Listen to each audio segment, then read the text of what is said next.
सुप्रभात बच्चों, मैं नेहा विरमानी आज आपके लिए लेकर आई हूँ कक्षा 6 पाठ 11 अपादान कारक पंचमी विभक्ति।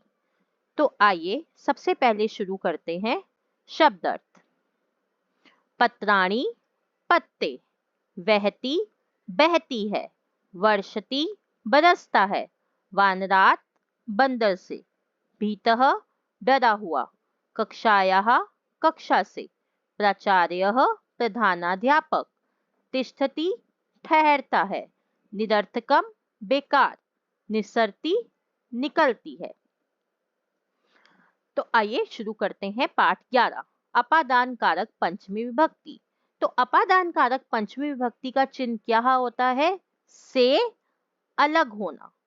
अपादान कारक का चिन्ह होता है से अलग होना।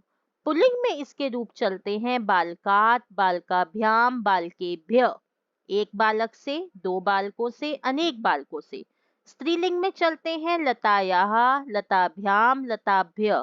नपुंसक लिंग में चलते हैं पुस्तकात, पुस्तकाभ्याम, पुस्तकेभ्य। अलग होने के अर्थ में अपादान कारक होता है। अपादान में जिससे अलग होते हैं उसमें पंचमी विभक्ति होती है। अलग होने से मतलब है कि जब कोई चीज अलग होती है तो उसमें हम पंचमी विभक्ति लगाते हैं। तो आइए हिंदी अनुवाद शुरू करते हैं। जैसा कि आप देख सकते हैं कि राइट हैंड साइड पे मैंने नंबर के साथ हिंदी अनुवाद लिखा हुआ है, आप वहां से देख सकते हैं। नंबर 1, वृक्षात पत्राणि पतन्ति, वृक्ष से पत्ते गिरते हैं। आकाशात जलम वर्षति, आकाश से जल बरसता है। नंबर 2, पर्वतात नदी वहती, पर्वत से नदी बहती है। अहम गृहात बहि गच्छामि, मैं घर से बाहर जाता हूँ। नंबर 3, त्वम विद्यालयात आगच्छसि, तुम विद्यालय से आते हो। छात्राः अध्यापिकाभ्यः पठन्ति, अनेक छात्र अध्यापिकाओं से पढ़ते हैं। नंबर 4, बालकः वानरेभ्यः भीतः अस्ति, बालक बंदरों से डरता है। ज्ञानात् बिना सुखम न भवति, ज्ञान के बिना सुख नहीं होता है। नंबर 5, परिश्रमात् बिना सफलता न भवति, परिश्रम के बिना सफलता नहीं होती है। विद्याया विना जीवनम निरर्थकम भवति, विद्या के बिना जीवन बेकार होता है। मेघेभ्य वर्षा भवति, बादलों से वर्षा होती है। नंबर 6, कक्षायाः बहि प्राचार्यः तिष्ठति, कक्षा के बाहर प्रधानाध्यापक बैठती हैं। गंगा हिमालयात् निस्सरति, गंगा हिमालय से निकलती है। पाठशालायाः बहि वृक्षाः सन्ति, पाठशाला के बाहर अनेक वृक्ष हैं। तो इसमें क्या विशेष दिया हुआ है नीचे कि भी धातु तथा बही एवं विना के योग में हमेशा पंचमी विभक्ति का प्रयोग होता है। तो ये था हमारा पाठ का हिंदी अनुवाद। तो आइए बढ़ते हैं अभ्यास कार्य की ओर। प्रश्न 1, एक पदेन उत्तरत, एक पद में उत्तर दीजिए। आपकी रेफरेंस के लिए मैंने सारे उत्तर लिखे हुए हैं, आप वहां से देख सकते हैं। क, मेघेभ्य किम भवति, बादलों से क्या होता है? वर्षा, बादलों से वर्षा होती है। ख, कस्मात विना सफलता ना भवति, किसके बिना सफलता नहीं होती है? परिश्रमात, परिश्रम के बिना। गंगा कुतः निसरति, गंगा कहां से निकलती है? हिमालयात, हिमालय से। कस्या विना जीवनम निरर्थकम भवति, किसके बिना जीवन बेकार होता है? विद्याया, विद्या के बिना। प्रश्न 2, शुद्ध वाक्यां चिह्न अशुद्ध वाक्यां चिह्न च प्रदर्शयत, शुद्ध वाक्यों पर सही और अशुद्ध वाक्यों पर गलत का चिन्ह लगाइए। अब आपने देखना है कि अगर सही विभक्ति लगी हुई है तो आपने सही का चिन्ह लगाना है, नहीं तो गलत का। बालिका विद्यालयात आगच्छति, सही। जना सिंहेन भीताः सन्ति, गलत। मेघेभ्यः वर्षा भवति, सही। छात्राः अध्यापकेभ्यः पठन्ति, सही। सः गृहाय बहि न गच्छति, गलत। गंगा हिमालयम निगच्छति, गलत। प्रश्न 3, प्रश्न निर्माणम कुरुत।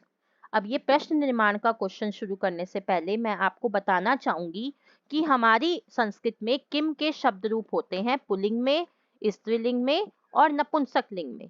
तो अब हमें देखना है कि किम के शब्द रूप जो होते हैं वो पुल्लिंग में कैसे चलते हैं और स्त्रीलिंग में कैसे चलते हैं और नपुंसक लिंग में कैसे चलते हैं। पुल्लिंग में चलते हैं कै कऊ के, स्त्रीलिंग में चलते हैं का के कहा, नपुंसक लिंग में चलते हैं किम के कानी।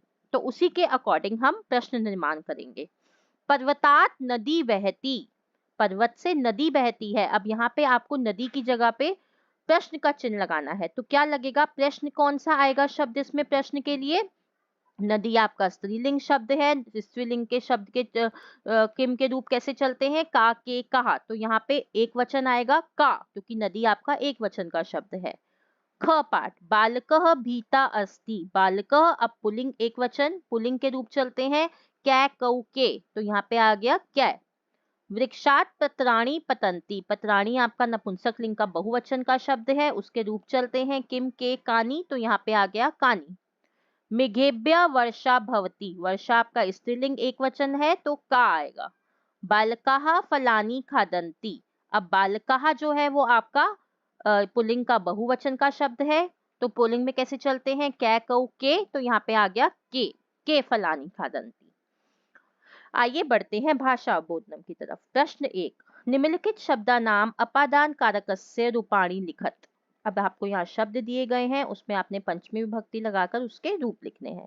विद्यालय, विद्यालयात, विद्यालयभ्याम, विद्यालयभ्य। वृक्ष, वृक्षात, वृक्षाभ्याम, वृक्षेभ्य। पुस्तक, पुस्तकात, पुस्तकाभ्याम, पुस्तकेभ्य। मेघ, मेघात, मेघाभ्याम, मेघेभ्य। लता, लता आपका स्त्रीलिंग का है, लता और अम्बा दोनों स्त्रीलिंग शब्द हैं, तो स्त्रीलिंग के अकॉर्डिंग चलेंगे।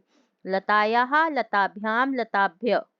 अम्बा, अम्बायाः, अम्बाभ्याम, अम्बाभ्य। प्रश्न 2, उचित पदेन रिक्त स्थानानि पूरयत, उचित शब्द द्वारा रिक्त स्थान भरिए। बालाः डैश पठन्ति, अनेक बालक शिक्षक से पढ़ते हैं, तो यहाँ पर आपका आ गया शिक्षकात। त्वम डैश बहि क्रीडसि, तुम डैश बाहर खेलते हो, घर से बाहर खेलते हो, घर के बाहर खेलते हो, तो यहाँ आ गया गृहात। फलानी डैश पतंती, अनेक फल डैश गिरते हैं, कहाँ से गिरते हैं? वृक्षों से गिरते हैं, तो आ गया वृक्षेभ्य। डैश जलम वर्षति, डैश जल बरसता है, कहाँ से? बादलों से, तो यहाँ आ गया मेघेभ्य। डैश बहि बालाः कोलाहलम कुर्वन्ति, डैश के बाद अनेक बालक कोलाहल करते हैं, तो किसके बाद? कक्षायाः, तो यहाँ आ गया कक्षायाः। प्रश्न 3, संस्कृत में अनुवादम कुरुत, संस्कृत में अनुवाद कीजिए। धर्म के बिना सुख नहीं है, क पाठ, धर्म के बिना सुख नहीं है। धर्मात बिना सुखम न अस्ति, धर्मात बिना सुखम न अस्ति। ख, वृक्षों से फल गिरते हैं, वृक्षों से आपका बहुवचन का शब्द है, क्योंकि बहुत सारे वृक्षों से गिरते हैं, तो यहाँ आ गया वृक्षेभ्य फलानि पतंती। छात्र विद्यालय से आते हैं, अब यहाँ पे आते हैं से पता लग रहा है हमें कि बहुत सारे छात्र आते हैं, तो यहाँ हम बहुवचन लगाएंगे। छात्राः विद्यालयात आगच्छन्ति, हम सभी शिक्षकों से पढ़ते हैं, हम सभी। वयम, शिक्षकों से, बहुत सारे शिक्षकों से। शिक्षकेभ्य, वयम के साथ आमह लगता है, तो यहाँ आ गया पठामह। वयम शिक्षकेभ्य पठामह। तो यहाँ हमारा चैप्टर समाप्त होता है। आशा करती हूँ आपको पूरा चैप्टर समझ आ गया होगा। और बच्चों, एक बात मैं और कहना चाहूंगी, अगर आपको कोई भी डाउट होता है चैप्टर में, तो आप मेरे से कमेंट बॉक्स में लिखकर पूछ सकते हैं, मैं आपको जवाब अवश्य दूंगी। So children, kindly like, share and subscribe my channel The Education Truth. धन्यवाद।